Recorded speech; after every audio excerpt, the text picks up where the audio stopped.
बिस्मिल्लाहिर्रहमानिर्रहीम। पिछली दो वीडियोस में हम गुलिवर्स ट्रैवल्स की जो समरी के पार्ट 1 और पार्ट 2 को डिस्कस कर चुके हैं। उसका जो पहला सफ़र था लिलीपुट की तरफ, उसको हमने डिटेल में डिस्कस किया, और फिर बॉब डिंग डैंग की तरफ जो उसका सफ़र था उसको हमने डिटेल में डिस्कस किया। आज हम उसके तीसरा सफ़र जो है उसको डिस्कस करने जा रहे हैं।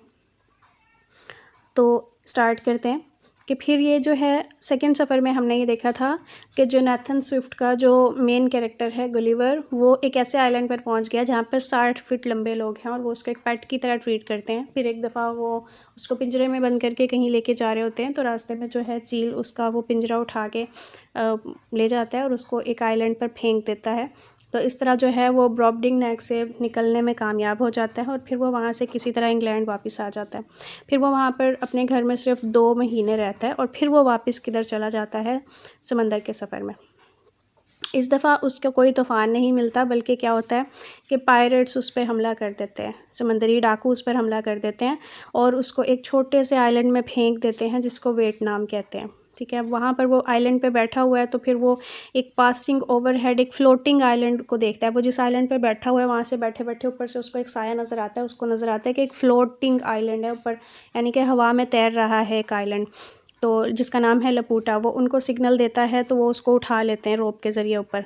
जो अब ये जो आइलैंड है जिसमें यहाँ पर वो पहुँच गया, इसको कहते हैं लपूटा, और यहाँ के लोग जो है वो लपूटियंस कहलाते हैं।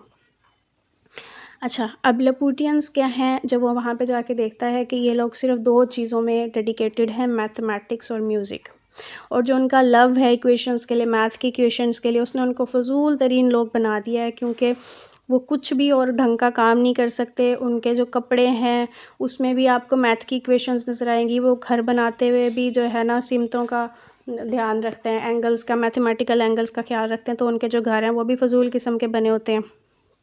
और जो उनकी इमिटेशन है एब्स्ट्रैक्ट साइंस की, और किस तरह से वो जो है ना कॉन्टिनेंट के नीचे रह रहे हैं, किस तरह से वो अपनी चीज़ों को एक नया कुछ इन्वेंट करने के चक्कर में अपनी हर चीज़ को ना उन्होंने तबाह बर्बाद और अजीब किस्म का बनाया हुआ है। तो वहाँ पर जो रहते हुए गुलिवर वहाँ के मुख्तलिफ़ इलाकों का विज़िट करता है और फिर वहाँ पर वो हिस्टोरिकल फ़िगर्स से मिलता है। ठीक है, और फिर वो क्या कहते हैं, वहाँ पर ये देखता है कि वहाँ पर जो लोग हैं वो इमॉर्टल्स बन चुके हैं, यानी कि उनको मौत नहीं आ सकती। वो बहुत तकलीफ़ में है, मौत के लिए चिल्ला रहे हैं, लेकिन उनको मौत नहीं आ रही है। फिर वो वहाँ से जापान जाता है और फिर वो वापस अपने कंट्री में आ जाता है। तो ये जो इसका तीसरा सफ़र है लपूटा का, इसको अब हम डिस्कस करने जा रहे हैं डिटेल में। तो जब जो है गलीवर वो सेकंड वॉयज से वापस आ जाता है, वो 2 महीने का टाइम अपने घर में गुजारता है। उसके बाद वो तीसरे सफ़र पर चला जाता है और अब की बार उसका जो पायरेट्स उस पर हमला कर देते हैं और उसको एक बेआबाद आइलैंड में फेंक देते हैं। वहाँ से क्या होता है कि वो ऊपर फ्लोटिंग एक आइलैंड देखता है, वो उनको मदद के लिए पुकारता है और वो रोप के ज़रिए उसको अपने आइलैंड में बुला लेते हैं। ठीक है, अब उन लोगों का अहवाल कि वो जो लपूटा आइलैंड है वो कैसा है और वहाँ के लोग कैसे हैं, ये गुलिवर ने बड़ी डिटेल में बताया है। वो ये कहता है कि वहाँ के जो लोग थे वो फ़िलासफ़र्स थे और उनके जो सर हैं वो हमेशा ऊपर की तरफ या दाएं-बाएं होते थे, यानी कि वो हर वक़्त कुछ ना कुछ सोचते या देखते रहते थे। उनकी आँखें भी हमेशा उसी अंदाज़ में सिकुड़ी रहती थीं। वो इतने बिज़ी थे या एब्सेंट माइंडेड थे कि वो चल रहे होते थे तो वो गिर सकते थे अगर उन्हें कोई रोके नहीं। उनको हमेशा एक फ्लैपर की ज़रूरत पड़ती थी कि याद दिलाए कोई, भाई ध्यान कर, गिर जाएगा, आगे गाड़ी आ रही है। तो इतने गायब दिमाग लोग थे। उनका जो मेन इंटरेस्ट था वो मैथ में था। उनका जो खाना था वो भी मैथमेटिकल शेप्स का बना होता था। उनके जो कपड़े थे वो भी बड़े साइंटिफिकली कैलकुलेटेड होते थे। जब उन्होंने गलीवर के लिए कपड़े तैयार किए तो मैथमेटिकल एंगल से तैयार किए और बड़ा ही वो फ़ज़ूल लिबास बना था। लपूटा में जो है मैथमेटिकल एंगल्स के ज़रिए ही वो अपने घर और कपड़े वगैरह बनाया करते थे। वहाँ के लोग जो हैं वो अपना म्यूज़िक नहीं बनाते थे, बल्कि वो स्फीयर्स का जो म्यूज़िक है वो सुनते थे, यानी कि मुख्तलिफ़ ज़मीन के हिस्से किस किस किस्म की आवाज़ें पैदा करते हैं, मुख्तलिफ़ जो है कुरार्स के हिस्से किस तरह की आवाज़ें पैदा करते हैं, वो उसी म्यूज़िक को सुनते थे। उनके जो घर थे वो बड़े अजीब व गरीब किस्म के कंस्ट्रक्ट किए हुए थे। वॉल्स जो हैं स्लोपिंग थी विदाउट राइट एंगल, यानी कि उन्होंने मैथ के एंगल के को फॉलो करने के चक्कर में अपने घरों के एंगल ही ख़राब करके बनाए हुए थे।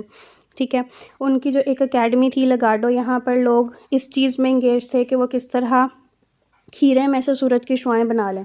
और उनका ये प्लान था कि वो जो है ना फ़ील्ड में अब गाय या भैंसों की जगह किसको ना पिग्स को, जिसे सूअर या खंजीर कहते हैं, उसके ज़रिए वो काश्तकारी करें।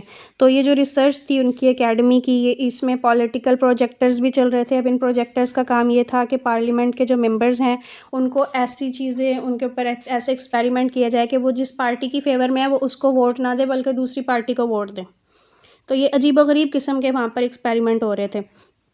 तो इसके ज़रिए जो है ना जो स्विफ्ट है वो सटायर करता है अपने टाइम के इंग्लिश किंग्स पर, कि जो इंग्लिश किंग्स हैं उन्होंने भी इसी तरह की एकेडमीज़ खुलवाई हुई थी और वहाँ पर भी इसी किस्म के, इंग्लैंड में भी इस वक्त अजीबोगरीब किस्म के तजर्बे हो रहे हैं। तो जब वो लपूटा के आइलैंड की बात करता है तो वो अपने मुल्क में होने वाले अजीबोगरीब किस्म की साइंटिफिक रिसर्चेस जो हैं उनके ऊपर वो एक तरह का सटायर करता है। और बहुत सारी जो किंग की सब ऑर्डिनेंस में चलने वाली जो इस तरह की एकेडमीज़ थी और जो लोग थे वो उनके ऊपर भी सटायर करता है कि जो इंग्लैंड के जो किंग हैं वो फ़ोर्स करके लोगों की जो राय है वोटिंग के हवाले से उसको तब्दील करने की कोशिश करते हैं और ऐसे एक्सपेरिमेंट्स करते हैं जो कि ज़िंदगी में कामयाब होते ही नहीं है। इसकी एग्जांपल वो लपूटा के लोगों के ज़रिए देता है कि वो खीरे में से सूरज की रोशनी निकालने की कोशिश कर रहे हैं और किसी चीज़ पे उनका ध्यान नहीं है, यानी कि उनके इल्म ने उनको इतना भी फ़ायदा नहीं दिया कि वो अपने लिए ढंग के मकान बनाने ही सीख लेते।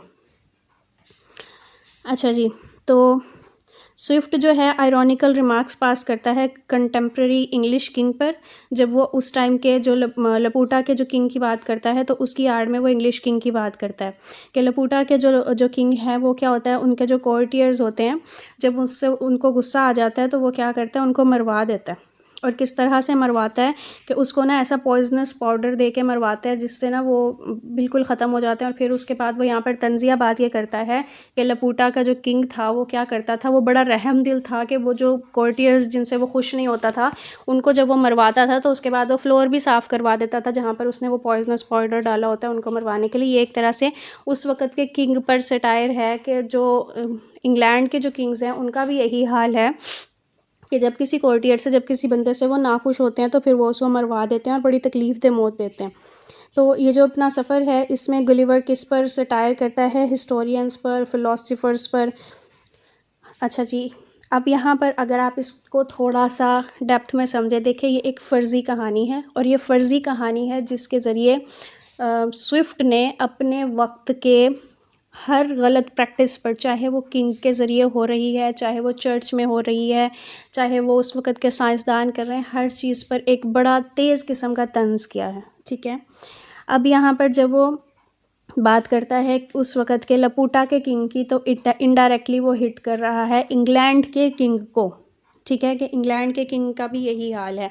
फिर उसके बाद जब वो वहाँ की एकेडमीज़ का बताता है कि वो अजीबोगरीब किस्म की जो है रिसर्चेस कर रही हैं जिसका कोई फ़ायदा नहीं है, तो वो उस वक़्त की इंग्लैंड की एकेडमीज़ को हिट कर रहा है। फिर जो है इसी आइलैंड में वो मिलता है एरिस्टोटल की सोल से, जो कि उसको बताती है, एरिस्टोटल और अलेक्जेंडर द ग्रेट की वो सोल से मिलता है जो कि जादू के ज़रिए बुलाई गई होती हैं और वो उसे बताती है कि हमारी जो फ़िलासफ़ीज़ हैं और जो हिस्ट्रीज़ हैं वो गलत तरह से इंटरप्रेट की गई हैं। तो यहाँ पर वो हिस्टोरियंस पर, फ़िलासफ़र्स पर भी एक तरह का सटायर करता है कि हिस्ट्री जो हमें बताई जाती है वो असल में होती नहीं है, उसको बदला के पेश कर दिया जाता है।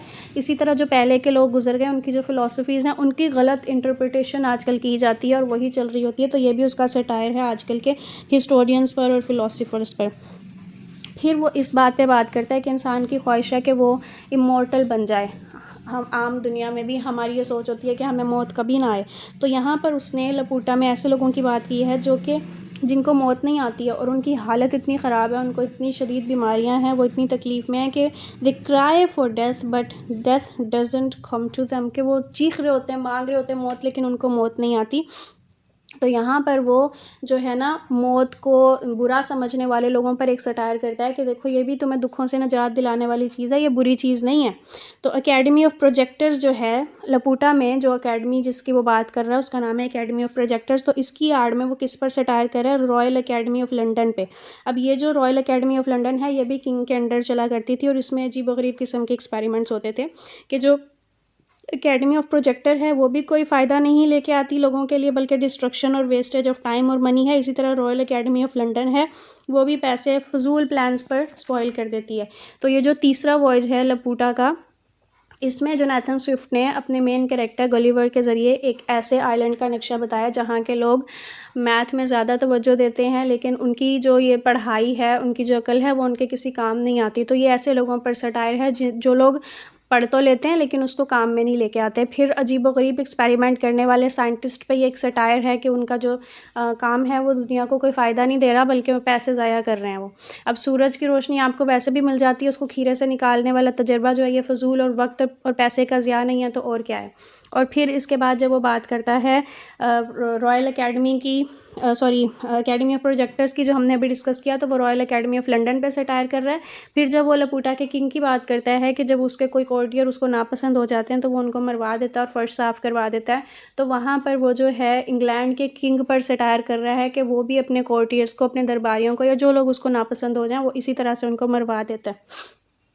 फिर मौत को बुरा कहने वालों पर एक सटायर है कि यहाँ पर देखो, लोगों को मौत नहीं आती लेकिन वो मौत के लिए भीख मांग रहे होते हैं, फिर भी उनको मौत नहीं आती। तो ये उसका जो है ना लपूटा आइलैंड का तीसरा उसका वॉयज है।